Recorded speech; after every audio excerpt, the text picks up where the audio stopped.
Hi, Mariusz. Hey, how are you doing? Good, thank you. Good. Well, nice to finally meet you, and thank you for taking the time to be here with us at Prog Jazz.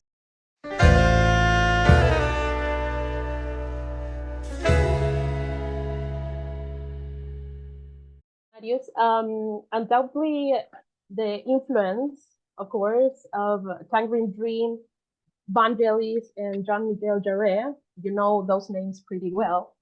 Those are present in the last album and your previous works, as well as in your musical education during your childhood and adolescence.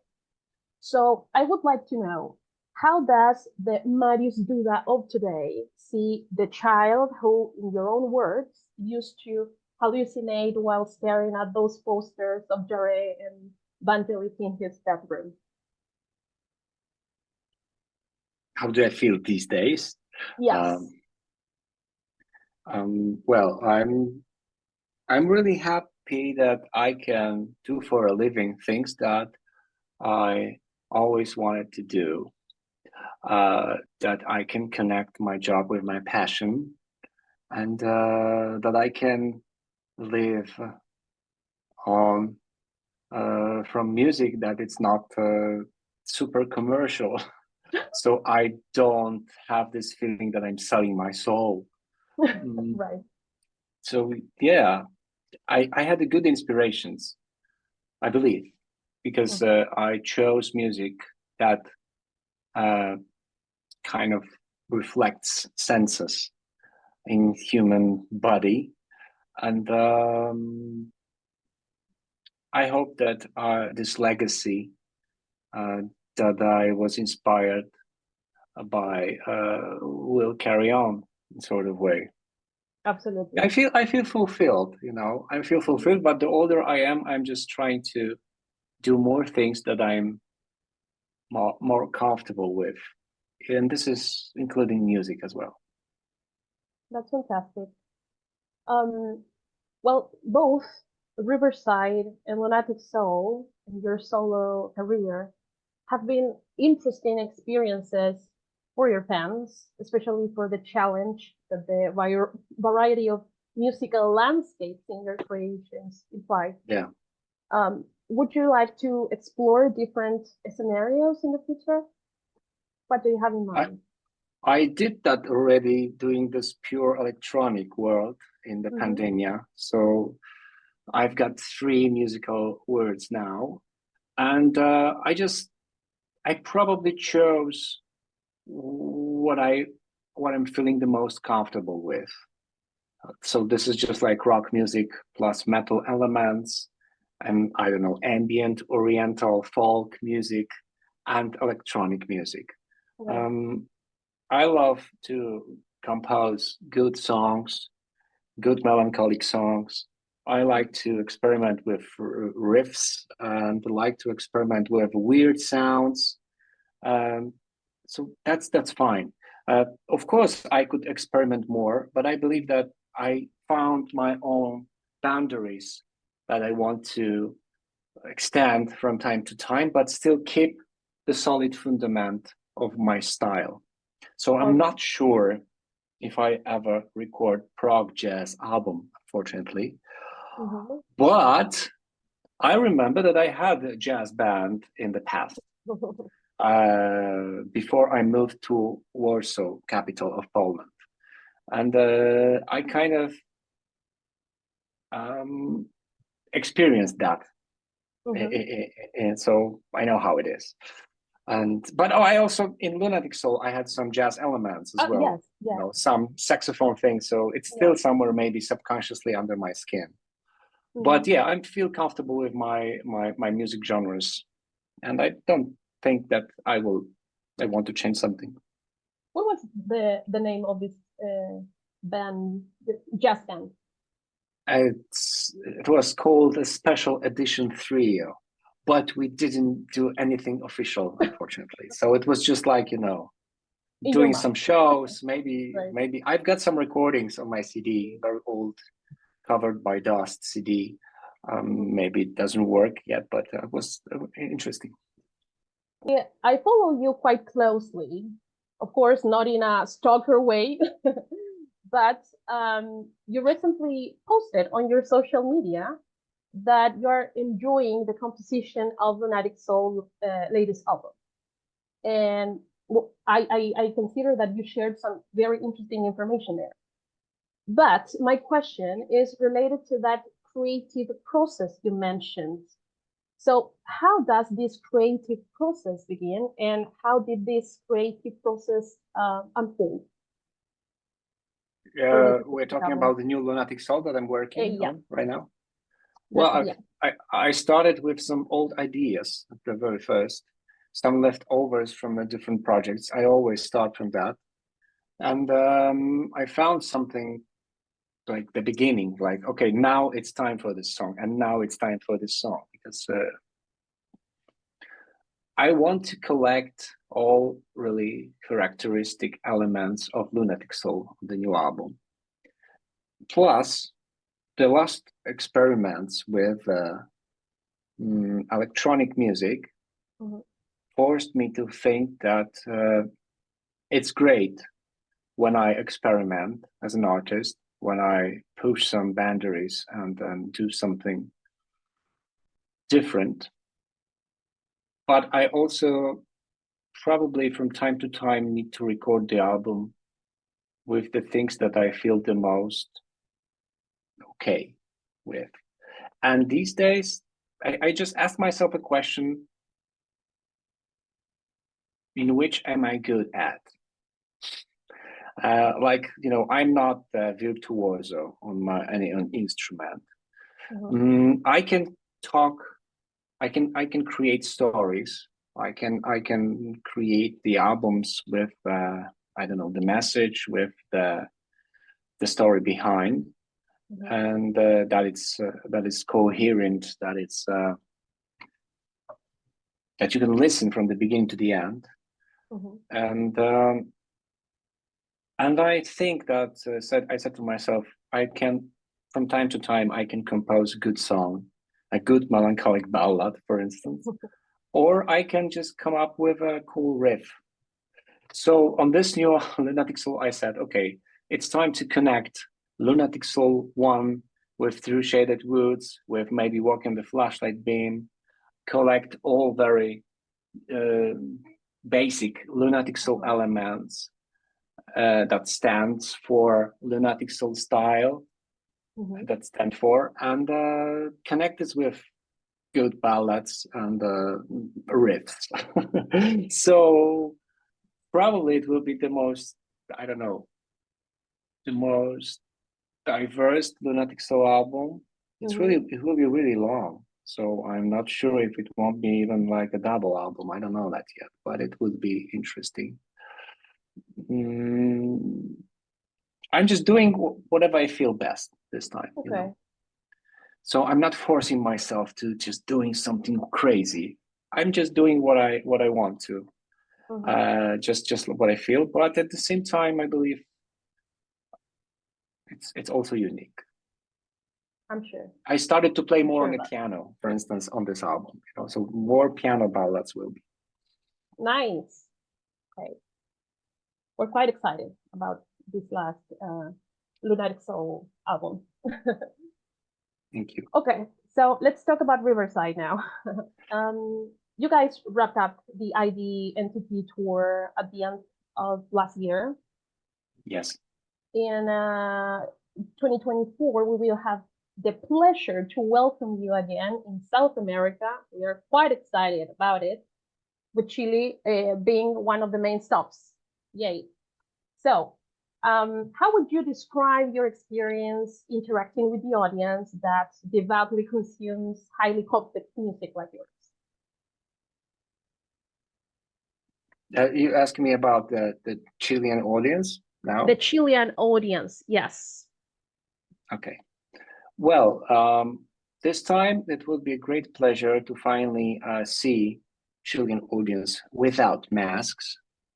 Yes, finally. Because last time we had the problem with this, and we were suffering together with the audience. Yes, I was there, so I remember pretty well.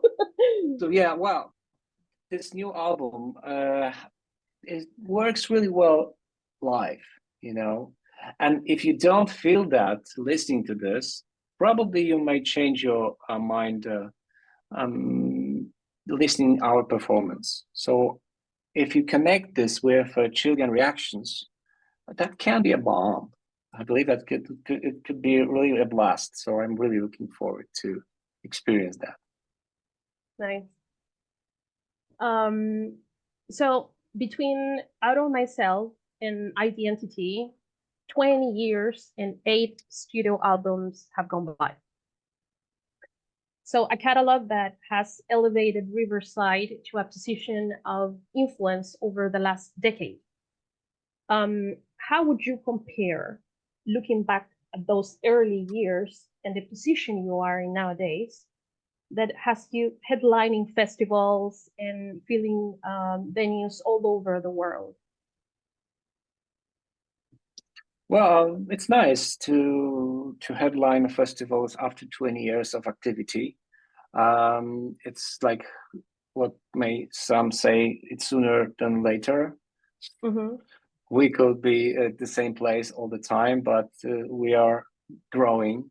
We're not growing very fast. We are growing very slow, Yeah. but growing. It's just like it's nice to have this feeling that with every year we have bigger audience. Yes. This is what I wrote on Anno Domini High Definition. Like today, what was that line? You need to run as fast as you can to stay in the same place. So you know, we're not doing steps backward. Mm-hmm. That's great, and it's progressive.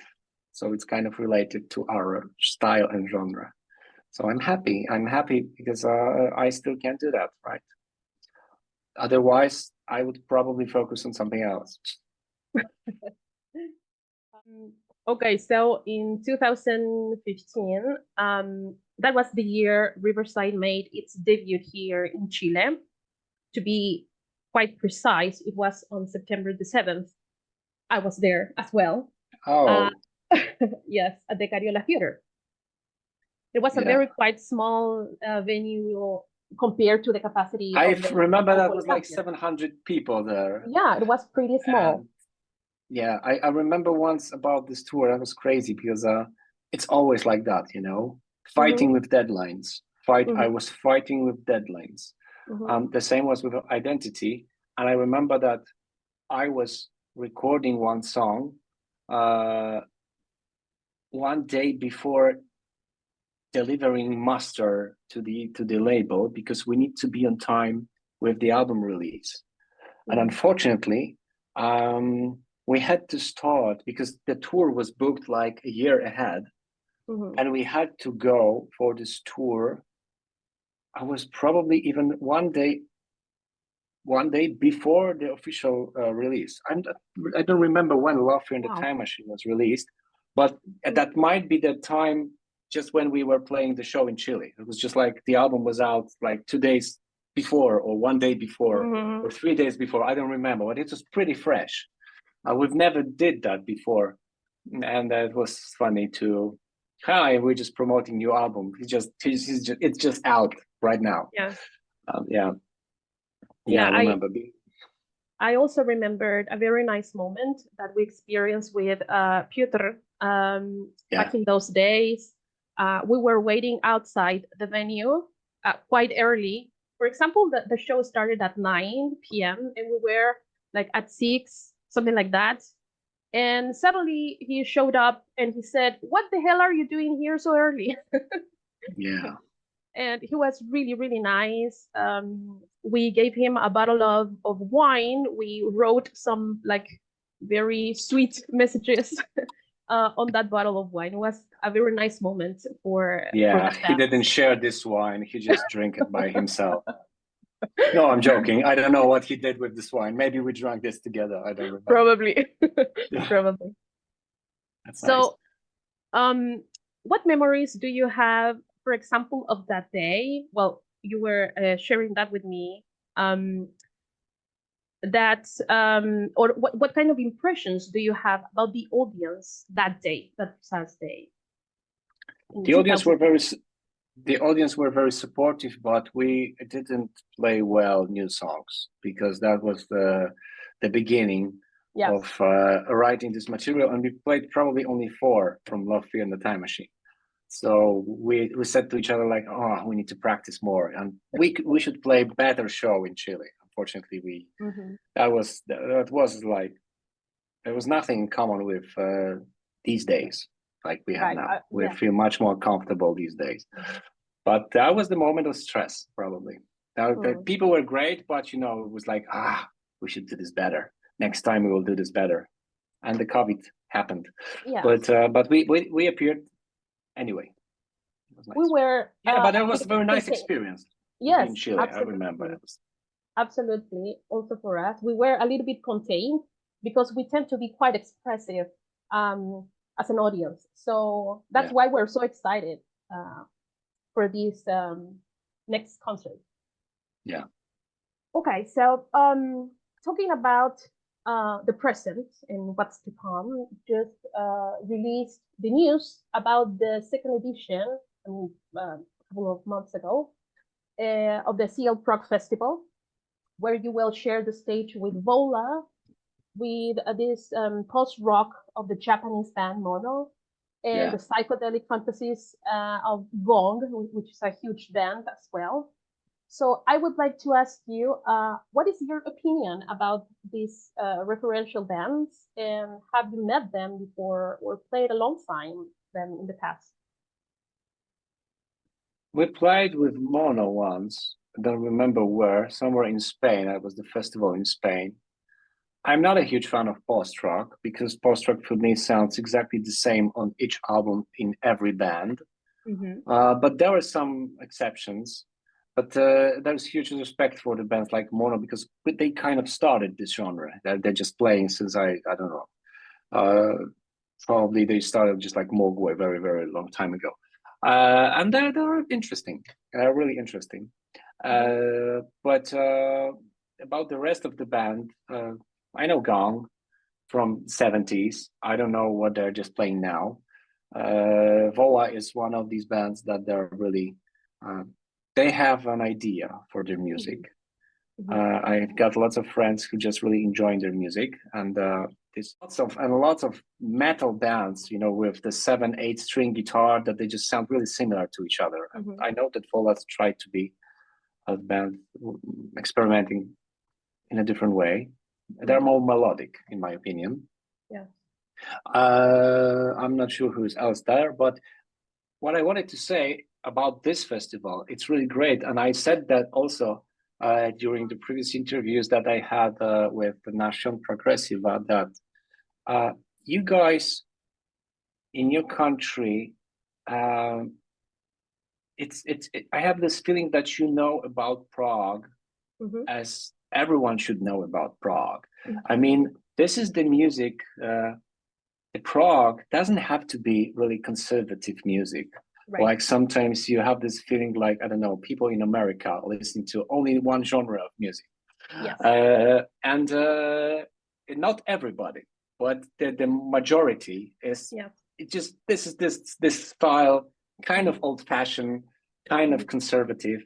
And in Chile, you listen to different kind of genres. And this is amazing that even the festival shows this approach.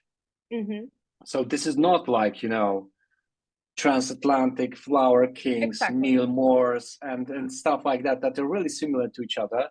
And in every band is Mike Portnoy behind the drums. It's just totally different. So it's really great. And I'm happy that we will attend that kind of festival this year. That's fantastic. I think that the Chilean audience is quite big, not only for Riverside, but also for many Prog bands. Sure. And we will feel quite proud about it. Let me tell you. I can tell because I had this experience twice. I hear while during performance that you're proud of that. That's Yes. great. So what are your... It works in both sides, because then you can feel this energy and you even want to be better on the stage thanks to that. Yes, It's of course. much better to play that kind of shows than for some conservative old Yes. heterosexual white people that they're just sitting in front of you, and they look like they really want to go back because they still have 5 hours to drive back home. Not great. But fortunately, not everybody is like that, and we have a different kind of audience. I don't want to offend anyone. I know that those white old people are also really hard, really great, and young at heart. But I'm talking about some things that I've noticed simply, and I still remember there's a difference between, I don't know, show in Chile and show in Nashville, United States, when everyone was 60 plus. That was that, and no woman, no girl. That was weird. Yeah. So we also have that kind of shows, but we would prefer to play for everybody at every age, you know, with every genre. That's nice. Gender, I wanted to say, not genre. Yes, I do believe it is a symbiotic process, you know, and enrich the experience a lot when you feel that kind of energy and reception, and also we as fans, you know. So it's a very nice experience. Very nice. Well, that's your visit card. That's your visit card. Lots of bands from America, from Europe, they're just coming to Latin America because they know that people will sing even the guitar solos. That's the thing, you know. And you're really enjoying this, and this is very unique for you. So it's an honor to play in your countries, really, and especially in Chile. You know, Chile for us is really important because since the very beginning we always had the comments under every post, like "Come to Chile, come to Chile." When we finally came to Chile, it's just like, come to Chile again. it happened. It happened. It was great. Nice. Well, you told me more or less, because my next question was related to this contrast maybe between the European circuit and the South American one. So you were answering more or less that question with the last things you shared. Well, about the youth and about the age of the audience, we've noticed something that in some countries, for instance, is just like if we're just playing in the capital, like we are in Holland, for instance, and if we play in some cities that are not the capital of Holland, people are a bit older. But in Amsterdam, for instance, we can play for everybody. The same in France. If you are playing in Paris, you see everybody at every age, lots of young people smiling. If you play, I don't know, in Bordeaux or Lyon or somewhere else, lots of older people. So it's nice to play for different kind of audience. But yeah, with our heritage, with our having, 20 plus of experience, is it's nice to always see changes. That it's really fluent how it works. But I believe in Chile it was always like I didn't see like people 60 plus. Mostly you just like you constantly has around 30. I don't know how it works, but it's just like that. Yeah, it happened also with the last concert of Roger Waters. I remember that you can see a variety of people, like children with their parents enjoying the concert, and that's something meaningful, I guess, because you communicate something else with the experience itself of being there. Yes, yeah, I agree.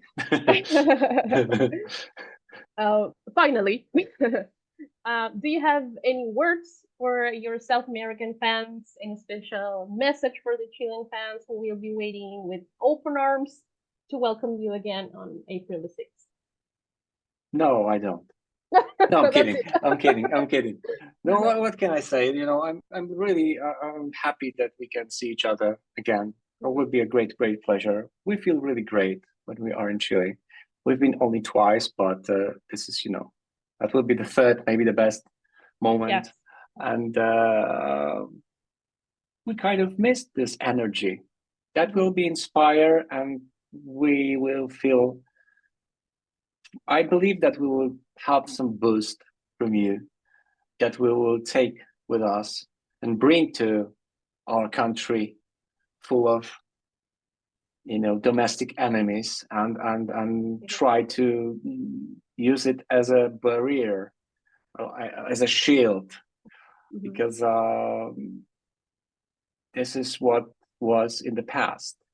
I remember that I returned from your country with a smile on my face. So I just wanted to say thank you for your support, of course, and for remembering us, even though 20 plus years went by. What can I say? I'm grateful for your memories and remembering us. Absolutely. We're not making you any favor, though. We're just enjoying this excellent work that we're receiving, and it is easy for us to express that. We tend to feel quite alive when we enjoy music. So thank you for everything that you've done through all these years. So it would be nice to see you again very soon. Likewise. Thank you very much. Thank you. Thank you. I also thank you for the fact, because I've heard from Nicole that you taking care of our small Chilean community on Facebook. So I truly appreciate that. It's an honor. And thank you for this. No. It's an honor. I'm gonna keep doing it. Please. Okay, so that was the end of our interview.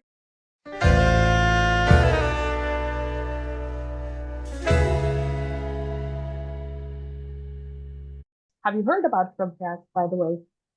I've heard about Prog. I've heard about jazz. I'm not sure if I've heard about Prog and jazz together, but yeah. Okay, it's a good combo, though. Yeah, I agree.